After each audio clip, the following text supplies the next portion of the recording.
Hi hello പുതിയൊരു വീഡിയോയിലേക്ക് എല്ലാ കൂട്ടുകാർക്കും സ്വാഗതം. ഇന്നത്തെ റെസിപ്പി വളരെ സിമ്പിളായിട്ട് നല്ല ടേസ്റ്റി ആയിട്ട് കുറഞ്ഞ സാധനങ്ങൾ വെച്ചിട്ട് നമുക്ക് തയ്യാറാക്കാൻ പറ്റിയിട്ടുള്ള നല്ലൊരു ഈവനിങ് സ്നാക്കാണ്. അപ്പോൾ ഇതെങ്ങനെ തയ്യാറാക്കുന്നത് നമുക്കൊന്ന് കണ്ടു നോക്കാം. ഞാനിവിടെ ഒരു പാന് ഗ്യാസ് സ്റ്റൗവിലേക്ക് വെച്ച് കൊടുത്തിട്ടുണ്ട്. പാന് ചൂടായപ്പോൾ ഒരു 3 ടേബിൾ സ്പൂണോളം നെയ്യ് ചേർത്ത് കൊടുത്തിട്ടുണ്ട്. നെയ്യ് ചൂടായി വരുമ്പോൾ ഇതിലേക്ക് 2 മീഡിയം സൈസുള്ള നല്ല പഴുത്തിട്ടുള്ള നേന്ത്രപ്പഴമാണ് എടുത്തിട്ടുള്ളത്. അത് ഇതുപോലെ ചെറിയ കഷ്ണങ്ങളാക്കിയിട്ട് കട്ട് ചെയ്തെടുത്തിട്ടുണ്ട്. അത് ചേർത്ത് കൊടുക്കുക. തൊലി കറുത്ത പഴമൊക്കെ ഉണ്ടെങ്കിൽ അത് എടുക്കുന്നതാണ് ഏറ്റവും നല്ലത്. നല്ല ടേസ്റ്റ് ആയിരിക്കും അങ്ങനത്തെ പഴം കൊണ്ട് ചെയ്യുമ്പോൾ. നമുക്ക് ഈ പഴം ഒന്ന് റോസ്റ്റ് ചെയ്തിട്ട് ഒന്ന് വേവിച്ച് ഉടച്ചെടുക്കുന്ന ആ ഒരു പരുവത്തിൽ നന്നായിട്ടൊന്ന് ആയി കിട്ടണം. അപ്പോൾ ഇതിലേക്ക് ഈ ഒരു ടൈം ആകുമ്പോൾ ഇതിലേക്ക് 1/2 കപ്പ് തേങ്ങ ചിരകിയത് ചേർത്ത് കൊടുത്തിട്ടുണ്ട്.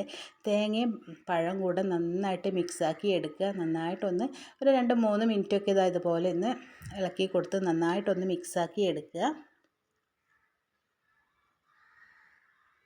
അപ്പോൾ പഴവും തേങ്ങയും കൂടെ നന്നായിട്ടൊന്ന് മിക്സാക്കി എടുത്തിട്ടുണ്ട്. ഇതിലേക്ക് നമുക്ക് മധുരത്തിന് ആവശ്യമായിട്ടുള്ള പഞ്ചസാര ചേർത്ത് കൊടുക്കുക. പഴം മധുരമുള്ളതാണ്, അപ്പോൾ അത് നോക്കിയിട്ട് നിങ്ങൾക്ക് ആവശ്യമായിട്ടുള്ള പഞ്ചസാര ചേർത്ത് കൊടുക്കാവുന്നതാണ്. ഈ ഒരു ടൈമിൽ തീ ലോ ഫ്ലെയിമിൽ വെച്ചിട്ട് വേണം നമ്മളിത് ചെയ്തെടുക്കാനായിട്ട്. എന്നിട്ട് നമ്മൾ ചേർത്ത് കൊടുത്തിട്ടുള്ള പഞ്ചസാര ഒന്ന് മെൽറ്റായി വരും. ആ ഒരു ടൈമിൽ ഇതിലേക്ക് റവ ചേർത്ത് കൊടുക്കുകയാണ്. 1/2 കപ്പ് റവ എടുത്തിട്ടുണ്ട്.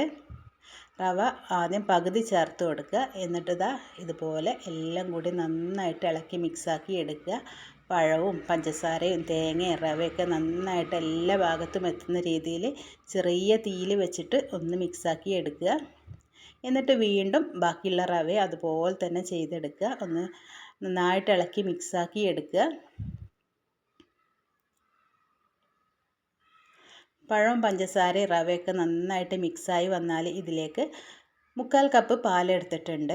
അത് ഞാൻ ഇതിലേക്ക് ആദ്യം പകുതി ചേർത്ത് കൊടുക്കുക. എന്നിട്ട് നമ്മൾ റവ ചെയ്തതുപോലെ തന്നെ ചെറിയ തീയിലിട്ടിട്ട് പാല് വറ്റിച്ചെടുക്കുക. റവയിൽ പെട്ടെന്ന് ഹൈ ഫ്ലെയിമിലൊക്കെ ആണെങ്കിൽ പെട്ടെന്ന് വറ്റിപ്പോവും. അപ്പോൾ ചെറിയ തീയിലാക്കിയിട്ട് നമുക്കിതുപോലെ വറ്റിച്ചെടുക്കുക.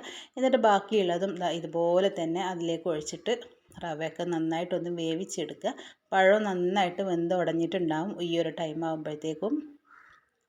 എന്നിട്ട് ഇതുപോലെ ആക്കിയെടുക്കുക. നമുക്ക് കൈ വെച്ചിട്ടൊന്ന് ബോൾസൊക്കെ ആക്കിയെടുക്കാൻ പറ്റുന്ന രീതിയിൽ ആക്കിയെടുക്കുക. നിങ്ങൾക്ക് നല്ല ഡ്രൈ ആണെന്ന് തോന്നുകയാണെങ്കിൽ നെയ്യൊക്കെ ചേർത്ത് കൊടുക്കാവുന്നതാണ്. ഏലക്കാപ്പൊടി ഉണ്ടെങ്കിൽ അത് ചേർത്ത് കൊടുക്കാം, നല്ലൊരു ഫ്ലേവറാണ്. എന്നിട്ട് തീ ഓഫ് ആക്കിയിട്ട് ഇതുപോലെ ഒന്ന് ചൂടാറാനായിട്ട് മാറ്റി വെച്ചിട്ടുണ്ട്. നമുക്ക് കൈ വെച്ചിട്ടൊന്ന് കുഴച്ചെടുക്കാൻ പറ്റുന്ന ചൂടാവുമ്പോൾ ഇതുപോലെ ഒന്ന് കുഴച്ചെടുക്കുക. വലിയ പഴങ്ങളുടെ കഷ്ണങ്ങളൊക്കെ ഉണ്ടെങ്കിൽ അതൊന്ന് ഉടച്ചെടുത്തിട്ട് ഇതുപോലെ ഒന്ന് കുഴച്ചെടുക്കുക. എന്നിട്ട് നമുക്ക് ഓരോ ചെറിയ ബോൾസ് ആക്കിയിട്ട് എടുക്കുക. ഞാനിപ്പോൾ ഇവിടെ ബോൾസ് ആക്കിയിട്ടാണ് എടുത്തിട്ടുള്ളത്. ഏത് ഷേപ്പിൽ വേണമെങ്കിലും നിങ്ങൾക്ക് ഇത് തയ്യാറാക്കി എടുക്കാവുന്നതാണ്. ഇതുപോലെ ബോൾസ് ആക്കി എടുക്കുക. വേറെ നെയ്യൊന്നും ഇതിലേക്ക് ചേർത്ത് കൊടുക്കണ്ട കേട്ടോ. നമ്മൾ ചേർത്ത നെയ്യ് തന്നെ ഉണ്ടാവും. കൈമൊന്നും ഒട്ടിപ്പിടിക്കില്ല. നമുക്കിതുപോലെ ബോൾസ് ആക്കി കിട്ടും. ഇനി ഒരു 5 മിനിറ്റ് നമുക്കിതൊന്ന് ആവി കയറ്റി എടുക്കണം. ഒരു 4-5 മിനിറ്റ് മാത്രം നമുക്കിതൊന്ന് ആവിയിലാക്കിയാൽ മതി. ഇഡ്ഡലി ചെമ്പിൽ വെച്ചിട്ടുണ്ട്.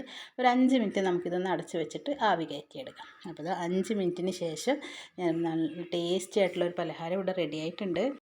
സ്കൂളൊക്കെ വിട്ട് വരുന്ന കുട്ടികൾക്ക് കൊടുക്കാൻ പറ്റിയിട്ടുള്ള നല്ലൊരു സ്നാക്കിൻ്റെ റെസിപ്പിയാണ് ഇന്ന് നമ്മൾ ചെയ്തിട്ടുള്ളത്.